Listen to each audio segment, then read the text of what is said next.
কাজ করলে আপনি কি হাঁপিয়ে ওঠেন? বুক কুঁটুনি, কলিজা কুঁটুনি বা একটু হাঁটাহাঁটি করলে আপনার বুকের মধ্যে ধুকধুক ধড়ফড় করে, তাদের জন্য এই ওষুধটি। তো এভরিওয়ান, আশা করি ভালো আছেন, সুস্থ আছেন, নিরাপদে আছেন।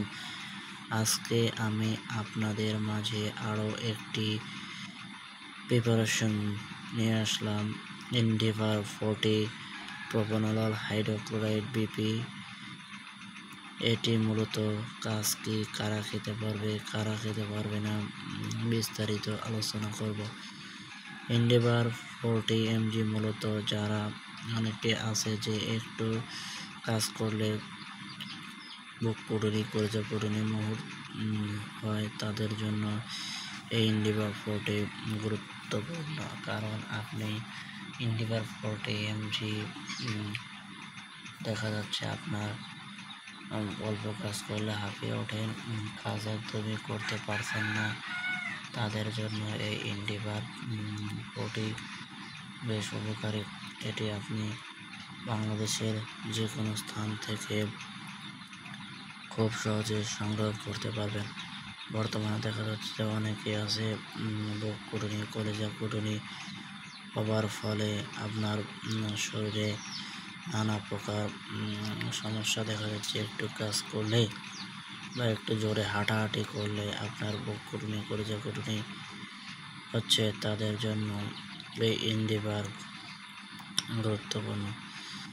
এই এন্ডিভার 40 mg খাওয়ার ফলে আপনার শরীরের নানা প্রকার যে সমস্যাগুলো রয়েছে এটি মুহূর্তের মধ্যে দূর হবে। তবে এর সাথে আপনাকে আরও কিছু ঔষধপাতি সেবন করতে হবে। শুধুমাত্র এই এন্ডিভার খেলে হবে না, আপনাকে আরও কিছু ওষুধ সেবন করতে হবে। এই ওষুধটি আপনি যখনই খাবেন তখনই একজন ডাক্তারের সুপরামর্শ নিয়ে খাবেন। কারণ প্রত্যেকটা ওষুধেরই কিছু না কিছু সাইড এফেক্ট বা পার্শ্ব প্রতিক্রিয়া রয়েছে। বন্ধুরা, এই ওষুধটি কারা খেতে পারবে, কারা খেতে পারে না? শুধুমাত্র প্রাপ্তবয়স্ক, যাদের বয়স 30-35-এর উপরে, তারা এই ওষুধটি খাবেন। খাবার ফলে আপনার শরীরের যে বুক কুঁটুনি, কলিজা কুঁটুনি আছে, এটি আস্তে আস্তে দূর হবে এবং সাথে একটি গ্যাস্ট্রিকের ওষুধ সেবন করতে হবে। বন্ধুরা, আজকের ভিডিও এ পর্যন্ত। নিত্য নতুন মেডিসিন বিষয়ে জানতে হলে আমার চ্যানেলটি এবং পেজটি অবশ্যই আপনারা ফলো দিবেন, পাশে থাকবেন। ধন্যবাদ সবাইকে।